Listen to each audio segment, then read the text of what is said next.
రాహుల్ గాంధీ గారు ఎప్పుడైతే కుల గణన మీద కుల గణన జరగాలి,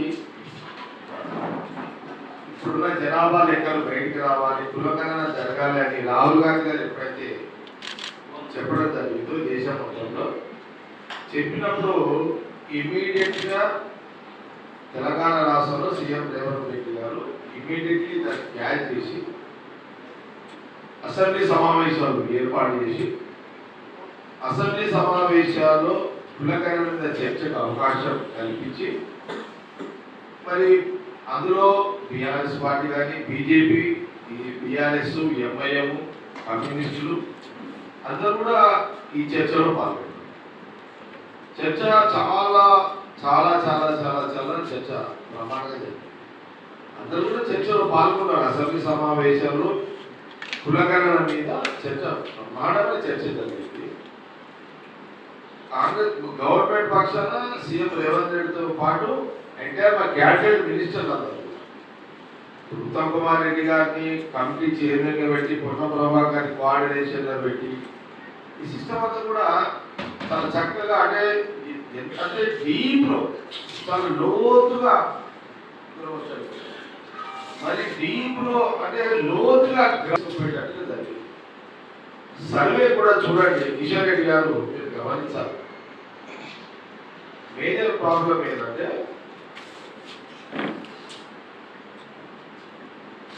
ఈ కులగణన ఇక్కడ ఏమైపోయిందంటే వాళ్ళకు తెలంగాణలో రాహుల్ గాంధీ గారు కులగణన జరగాలి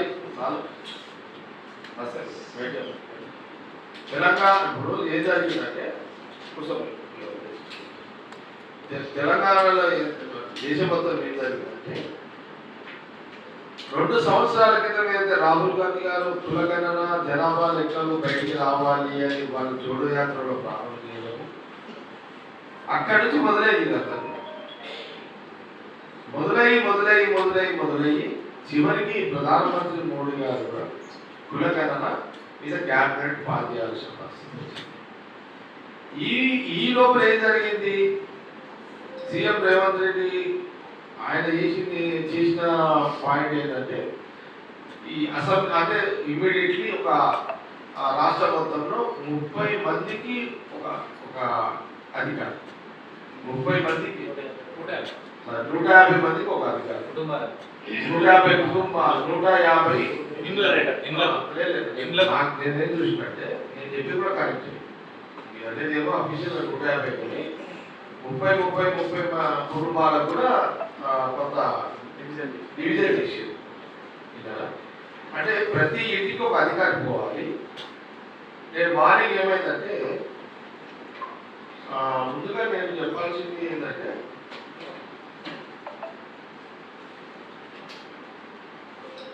కులగణన మీద తెలంగాణలో సీఎం రేవంత్ రెడ్డి గారు కులగణన సంబంధించిన సర్వే అన్ని పూర్తి చేసి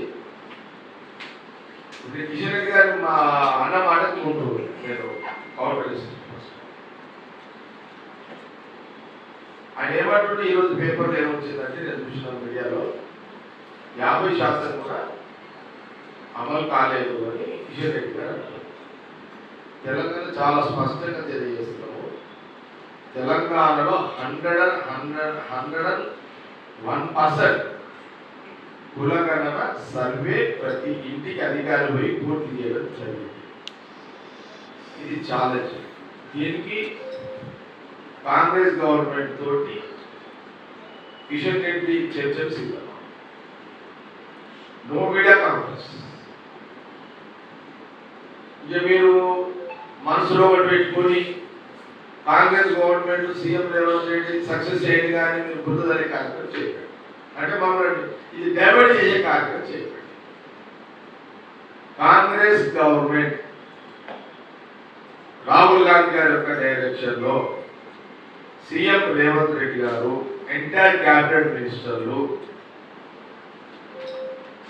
కమిటీ చేసిన ఉత్తమ్ కుమార్ రెడ్డి గారు, పొన్న ప్రభాకర్ గారు, దామోదర్ రాజనరసింహ గారు, ఇది ఒక కమిటీ. ఈ అధ్యయనంలో 101% కులగణన సర్వే సక్సెస్ఫుల్ గా తెలంగాణలో జరిగిందని మేము ప్రూవ్ చేస్తాము. ప్రూఫ్ కంటే ముందు కిషన్ రెడ్డి గారు మీరు ఒక విషయాన్ని మీరు ఒక దీనికి ఇది మీడియా ద్వారా మీకు తెలియజేస్తారు. 100% జరిగిన దానికి రుజువు ఎవరయ్యా అంటే గవర్నర్. ఎట్లా గవర్నర్ ఆమోదం చేసింది కులగణన తెలంగాణలో అమలైంది పూర్తిగా అని వారు ఆమోదం చేసి కేంద్రాన్ని కూడా పంపించారు.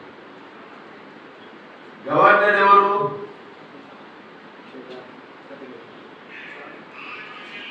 వాళ్ళ డైరెక్షన్ ఉంటారు కదా గవర్నర్ గారు, మా డైరెక్షన్ ఉంటారు కదా, అంటే కాంగ్రెస్ డైరెక్షన్ ఉంటారు కదా. అంటే మీకు గవర్నర్ గారు అంటే గవర్నర్ కూడా మీరు తప్పు చేసిండని మీరు అంటే గవర్నర్ కూడా అనుమానిస్తున్నారా? ఇప్పుడున్న తెలంగాణ గవర్నర్ కూడా కిషన్ రెడ్డి గారు అనుమానిస్తున్నారు. అట్లాంటి 101% కులగణన survey Congress government CM Revanth Reddy cabinet minister అందరూ కూడా సక్సెస్ఫుల్ గా కులగణన సర్వే జరిగింది. ప్రాబ్లం ఏంటంటే ఆ సర్వే జరిగిన నెల రోజులు కిషన్ రెడ్డి గారు తెలంగాణలో లేరనుకున్నారు. వారు ఢిల్లీలో ఉన్నట్టున్నారు. ఢిల్లీలో వారు ఆ నెల రోజులు లేకపోవడంతో బహుశా ఇక్కడ కులగణన మీద పూర్తిగా ఆయనకు అవగాహన లేకపోవడం బాధాకరం.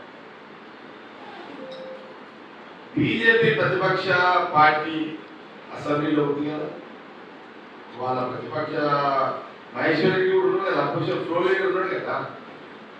అంటే ఫ్లో లీడర్ ఉన్నాడు, వాళ్ళ ఎమ్మెల్యేలు ఉన్నారు. అంటే వాళ్ళ ఎమ్మెల్యేలు బీజేపీ ఎమ్మెల్యేలు అసెంబ్లీలో తీర్మానం చేసే దాంట్లో ఉన్నారు, వాళ్ళు బాగా చేసిర్రు. అంటే వాళ్ళు కూడా అసమర్థులైనా కిషన్ రెడ్డి గారి యొక్క ఆలోచన. అంటే మీ ఎమ్మెల్యే, మీ బీజేపీ ఎమ్మెల్యే, మీ ఫ్లోర్ లీడర్ మీద, బీజేపీ ఎమ్మెల్యేల మీద కూడా నీకు అనుమానం ఉన్నట్ట ఈ స్టేట్మెంట్ బట్టి. మరి అసెంబ్లీలో మరి వాళ్ళు ఉన్నారు కదా, ఏకైక తీర్మానం కదా జరిగింది. అనుమానం ఉందా ఏమన్నా? అసెంబ్లీలో కులగణన మీద ఏమంటారు, అది ఏకైక తీర్మానమే కదా జరిగింది. పార్టీలకు అతీతంగానే జరిగింది కదా. అందరు కాంగ్రెస్ గవర్నమెంట్ పెట్టింది కానీ అందరు యాక్సెప్ట్ చేసింది కదా. చర్చ జరిగింది, యాక్సెప్ట్ చేసిండు. నిజాలు లేకపోతే యాక్సెప్ట్ ఎట్లా చేస్తారు? మిస్ అయినా కూడా ప్రతిపక్షాలు అడిగినాయి, దాన్ని సవరణ చేసిండు సీఎం రేవంత్ రెడ్డి గారు. ఇవన్నీ జరిగినాయి కదా. కానీ కిషన్ రెడ్డి గారు ఏమడుతుందంటే ఆ సర్వే జరిగిన నెల రోజులు మీరు హైదరాబాద్లో లేకపోవడం వల్ల, మీరు ఢిల్లీలో ఉండడం వల్ల తెలంగాణ గంట మీద ఏం జరుగుతుందో మీకు అవగాహన లేక ఒక సెంట్రల్ మినిస్టర్ కిషన్ రెడ్డి గారు మాట్లాడుతున్నట్టుగానే నాకు అర్థం స్టేట్మెంట్. ఇది తెలంగాణ ప్రజలు గమనించండి. కిషన్ రెడ్డి మాట నమ్మకండి. సీఎం రేవంత్ రెడ్డి గారు కులగణన మీద తెలంగాణలో సర్వే చేసేటప్పుడు ఆ నెల రోజులు కిషన్ రెడ్డి గారు ఢిల్లీలో ఉండడం వల్ల ఆయనకు అవగాహన లేకపోవడంతో కిషన్ రెడ్డి గారు ఈ స్టేట్మెంట్ ఇస్తుందని చాలా స్పష్టంగా కనబడుతుంది. తెలంగాణ ప్రజలందరూ కూడా గమనించండి. నేను అనుకున్న కిషన్ రెడ్డి గారికి మొట్టికాయలు పడి ఎందుకు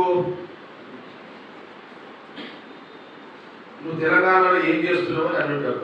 ఎక్కడ central BJP general Kishan Reddy గారు స్టేట్మెంట్ రాదు, మీరు చూడండి. కిషన్ రెడ్డి గారు నాన్ కాంట్రవర్సల్ లీడర్, పెద్ద రావడం దూరం ఉంటాడు. కానీ ఎందుకో కంటిన్యూగా ఈ మధ్యలో స్టేట్మెంట్లు ఇస్తున్నాడు కిషన్ రెడ్డి గారు. ఆయన స్టేట్ ప్రెసిడెంట్ కూడా ఉన్నాడు కదా, సెంట్రల్ మినిస్టర్ కాదు, స్టేట్ ప్రెసిడెంట్ కూడా ఉన్నాడు. కాబట్టి మీదికొచ్చి వాళ్ళు వాళ్ళ ఢిల్లీ పెద్దలు మట్టుకే ఏం జరుగుతున్నది తెలంగాణ బీజేపీలో ఏం చేస్తున్నాడు అంటారు. అన్నిటికంటే మెయిన్ ఏంటంటే అసలు ఇక్కడ ఈ కేంద్ర ప్రభుత్వం తీసుకునే నిర్ణయం టైంలో తెలంగాణలో కాంగ్రెస్ ఉండడాన్ని వాళ్ళు జీర్ణించుకోలేకపోతున్నారు ప్రధానంగా. కాబట్టి కిషన్ రెడ్డి గారు 101% మళ్ళీ పదే చెప్తున్నా 101% కులగణన తెలంగాణలో జరిగింది. అసెంబ్లీ పాస్ చేసింది, గవర్నర్ గారు ఆమోదం చేసిండ్రు, మీ ఎమ్మెల్యేలు కూడా ఆమోదంలో సంతకాలు ఉన్నాయి, బీజేపీ ఎమ్మెల్యేలు కూడా. ఇది కూడా విస్మరించి రాజకీయ విమర్శలు చేయడం మానుకోవాలని కాంగ్రెస్ పార్టీ కిషన్ రెడ్డి గారికి స్పష్టంగా తెలియజేస్తుంది.